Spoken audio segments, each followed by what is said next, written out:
você é do Rio de Janeiro, certamente você pelo menos já ouviu falar do Circo Voador, e se você realmente não tiver ido, não for um frequentador, né? O Circo Voador é um lugar super importante e historicamente ele é reconhecido assim por fazer parte de grandes momentos políticos, pelo lançamento de grandes artistas. E hoje eu vou falar de um livro que tem tudo a ver com essa história e tudo mais. Preste atenção, fica aí. Já volto rapidão, tá bom? É isso aí.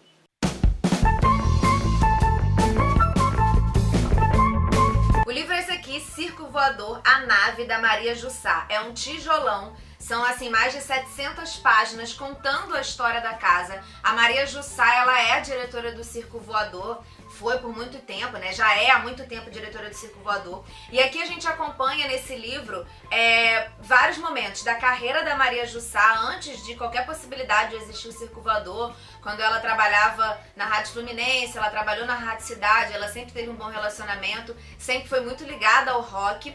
E ela, por exemplo, quando o Circo Voador surgiu, aquela conta esse surgimento do Circo Voador, foi lá no Arpoador, nos anos 80, início dos anos 80. Foram 3 meses de um verão, em uma parceria com a rádio que ela trabalhava na época, acho que era a Rádio Cidade, a Fluminense foi um pouco depois, acho que era a Rádio Cidade. E aí ela fala, né, de como foi esse processo, esses 3 meses do Circo Voador lá no Arpoador, que foram responsáveis pelo lançamento de grandes bandas que são conhecidas até hoje, como a Blitz, por exemplo. Tinha um grupo de teatro que trabalhava lá, que ensaiava lá, que era o Asdrubal Trouxe o Trombone, que tinha o vocalista da Blitz, que é o Evandro Mesquita, tinha, sei lá, a Fernanda Torres, tinha o Cazuza, ele começou fazendo teatro lá, isso foi um embrião de muitas coisas que surgiram com o próprio Cazuza depois. Ela começa contando essa história do Circo Voador no Arpoador, da importância dele, a batalha que foi para esse circo chegar lá, né, naquele espaço e tudo mais, tinha morador que não queria. E a gente acompanha desde essa época até a ida do Circo Voador para Lapa, porque ele ficou lá no verão, no Arpoador, poucos meses depois foi para Lapa. A Lapa, que era um lugar assim conhecido como ambiente basicamente nessa época de prostituição e venda de drogas.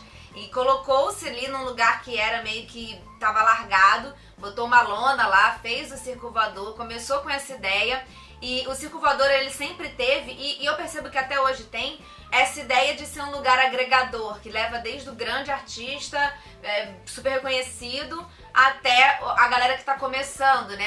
É um palco grande para uma galera que tá começando, uma galera que é conhecida às vezes pela internet, mas não aparece muito na televisão e tudo mais. É um palco que apresenta muitas pessoas. Então, nesse livro, a gente acompanha essa filosofia do Circo Voador desde sempre, de como sempre foi, de lançamento de artistas. Eles faziam festivais com 30 artistas, sabe? Tipo, bandas, às vezes, se alternando ali no palco, que iam até de madrugada. E tinha grandes nomes, né? O Tim Maia é um cara que tocou muitas vezes no Circo Voador. Já teve vez, por exemplo, dele não subir no palco, como era comum, do nosso querido amigo Tim Maia. E a Maria Jussá foi atrás dele, ele estava fazendo uma festa com prostitutas e ela ficou revoltadíssima e botou, tipo, em todos os jornais: olha só, Tim Maia não tocou que estava numa festa cheia de prostituta e isso estava acontecendo. Ela deu uma peitada nele, brigaram, certamente deu uma pequena briga e depois eles meio que voltaram a ser amigos, ele fez vários shows lá. Ela tinha muitas brigas assim com esses artistas, sabe? Tinha artista que... Tem vários dessa galera do rock dos anos 80 que tinha essa filosofia de dane-se, vamos aqui fazendo nossas músicas, né? E existe uma certa regra, né? Você tem a corte que você tem que cumprir, você fechou um show, você tem que fazer o show. E tinha artistas que meio que cagavam pra isso. E aí ela meio que comprava essa discussão, sabe? E brigou com muitos artistas. Ela brigou com o Renato Russo. E Renato Russo, sei lá, era um dos melhores amigos dela, sabe? Porque tinha essa discussão, assim, saudável, vamos dizer assim. Tanto pro trabalho dela quanto pra carreira do artista. E nesse livro a gente realmente acompanha o início dessas bandas, né? Porque como o Circo Voador ele foi super importante no início dos anos 80, a gente vê como que surgiram bandas como Paralamas do Sucesso, Barão Vermelho, bandas que hoje em dia são de super reconhecidas e que nessa época elas, sei lá, mandavam fitinhas pra tocar lá, pra entrar na curadoria do Circo Voador, sabe? O circo ele tinha essa função muito de lançar. Tinha uma parceria com as rádios de rock, principalmente a Rádio Cidade e a Rádio Fluminense. Ela tinha essa parceria de, a gente toca, você divulga o nosso show e aí a gente faz o show aqui. E isso era muito importante para esses artistas que estavam surgindo. A gente claramente pode dizer que o Circo Voador ele foi responsável pelo lançamento de grandes bandas que são sucesso até hoje, né? Bandas que surgiram nos anos 80. E essa filosofia do Circo Voador, como eu já disse, foi tanto nessa primeira etapa quanto na segunda etapa. O Circo Voador ficou uns 8 anos fechado, assim, né? No fim da década de 90. Ele já estava passando por uns períodos complicados. Esse livro conta em detalhes muita coisa, assim, né? De alguns boicotes que a casa sofria. Por exemplo, tinha a máfia dos seguranças, né? Que os seguranças, eles meio que iam deixando as pessoas entrarem, ganhavam um dinheirinho por fora e não sei o quê, iam deixando as pessoas entrarem, e aí quando você via, tipo, a casa tava lotada, mas o dinheiro era pouco. Tinha várias tretas, várias tretas, e a Maria Jussá, ela não deixa passar nenhuma, assim, ela conta mesmo, fala nomes, fala verdades, e aqui é uma delícia, porque eu conheço várias dessas pessoas e aí você fica, mentira, que aconteceu isso? Várias tretas. E ela não tem problema em falar. Então, assim, foram várias questões que aconteceram. E o Circo Voador, ele foi fechado no fim dos anos, em algum momento dos anos 90, porque o Conde ganhou, Luiz Paulo Conde ganhou a prefeitura do Rio. Aí ele falou, sou prefeito, legal, ok. Aí ele falou, vou comemorar no Circo Voador, não sei porque decidiu isso, não sei porque tomou essa decisão. Era um dia de show do Ratos do Porão, que é com João Gordo. E aí ele, enfim, super, né, revoltado, revolucionário, babá. Aí o Conde resolveu que esse era um dia maravilhoso pra ele e todo o seu grupo político irem lá comemorar a vitória. Claro que não deu certo, claro que ele foi com o César Maia, foram absolutamente vaiados. Deu um problema, no dia seguinte César Maia, que ainda era o prefeito, falou assim, Circo Voador tá fechado. Fecharam o circo, foi isso, uma coisa assim uma coisa bem democrática, como vocês podem perceber. Aí ele falou, Circo Voador não tem mais, infelizmente foi fechado. E aí a Maria Jussá entrou numa batalha muito louca pra reabrir o circo e contra tudo isso, falar da importância do Circo Voador em outras frentes. Eles tinham uma creche na Lapa, sabe? Eles eram um lugar muito importante ali na Lapa em outros âmbitos além da música. E aí foram anos, acho que em 2004, acho que foi de 98 ou 97 até 2004, foram alguns anos, bons anos, até o Circo Voador reabrir. E essa reabertura também trouxe essa outra importância do Circo Voador, que foi a revitalização da Lapa, que é tão falada, né? Que foi nesses anos 2000. A Lapa deu essa caída e voltou também com a ajuda do Circo Voador. Então a gente pode perceber também como o Circo Voador ele tem tudo a ver com a história da Lapa, de ajudar o bairro também, né? A fazer com que ele seja bem frequentado, movimentado, que as pessoas elas ocupem aquele espaço, né? E esse livro, não sei se vai dar pra ver ou se vai refletir, ele traz muitas fotos, né? Então tem aqui, sei lá, Cássia Eller, né? Em alguns momentos, uma pessoa que também começou lá. Tem desde momentos atuais, esse aqui é o Jorge Ben, em 2012, mas tem fotos mais antigas. Ai, cadê? Aqui, gente, Marcelo Falcão, Baby, Baby. Então, assim, tem várias fotos antigas e novas e cartazes. Ao longo do livro tem outras coisas que são muito legais. Olha isso aqui, Renato Russo, Bonfá e Dado Villa-Lobos. Muito babies. Não sei se dá pra vocês verem. O fato é que, tipo, é muito legal também isso dessas fotos, sabe? Eles têm um acervo muito grande.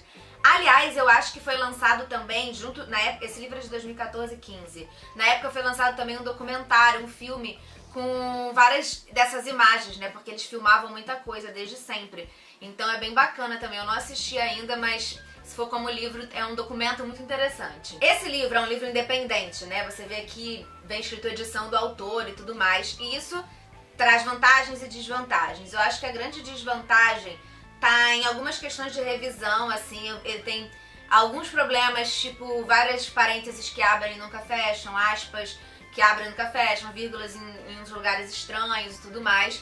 E isso atrapalha bem a leitura, sabe? Você vai seguindo um fluxo e ele é parado várias vezes porque você fica meio confuso. E tem também uma outra questão que eu acho que esse livro não teria esse tamanho todo se ele tivesse sido lançado por uma editora.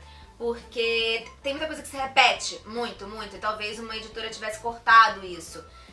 E a Maria Jussá deu uma entrevista pro jornal Dia quando esse livro foi lançado e ela falou que o livro na verdade tinha 1000 páginas e ela mesma já cortou bastante. Então eu acho que esses são os aspectos negativos, mas ao mesmo tempo existe uma parte muito positiva que provavelmente ela não teria conseguido falar tantos detalhes ou tantas intrigas e tantas coisas se esse livro fosse lançado por uma editora, assim, né? Porque ela é bem direta, ela fala o que vem na cabeça dela, ela fala tudo que ela tem vontade.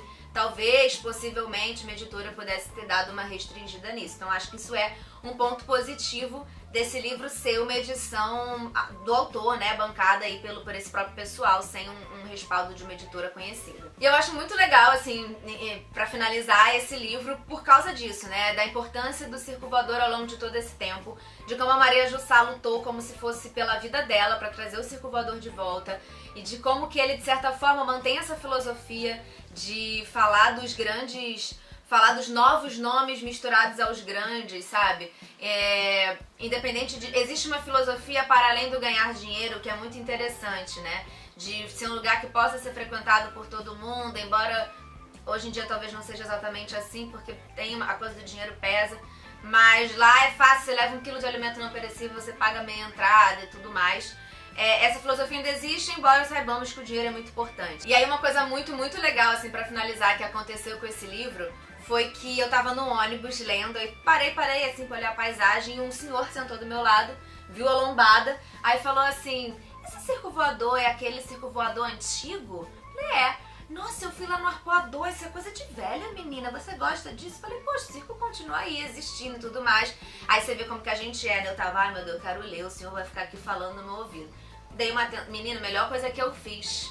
Deem atenção pras pessoas. Porque, gente, foi a melhor coisa que eu fiz. O senhor começou a contar várias histórias, que conheceu a mulher dele em Woodstock, que aí a mulher engravidou e eles eram muito novos, aí eles brigaram com a família e foram morar juntos, moraram numa comunidade hippie, em Arraial do Cabo, tiveram 8 filhos, era tipo assim, todo mundo ajudava a criar todos os filhos, eram 60 pessoas, e aí eles nunca casaram, e aí tipo, né, se juntaram e tal, aí só foram casar quando os filhos começaram a se relacionar e pensar em casar, então tipo, o filho, a família da nora, ela achava muito doido que eles não fossem casados. E aí eles só se casaram assim no civil para os filhos ficarem felizes. Aí começou a falar de tipo, como é que é a maconha hoje em dia? A maconha na minha época era ótima. E não sei o que, porque meus filhos são muito caretas, ele é anarquista, até hoje senta com a mulher dele e é feliz, sabe, ai gente, maravilhoso, diz que os filhos dele tudo careta, mas ele começou a me dizer livro de anarquismo, que enfim, eu não entendo direito, aí ele foi me explicando, começou a contar a história de vida dele, aí falou que ia comprar esse livro pra mulher dele, que a mulher dele ia achar o máximo,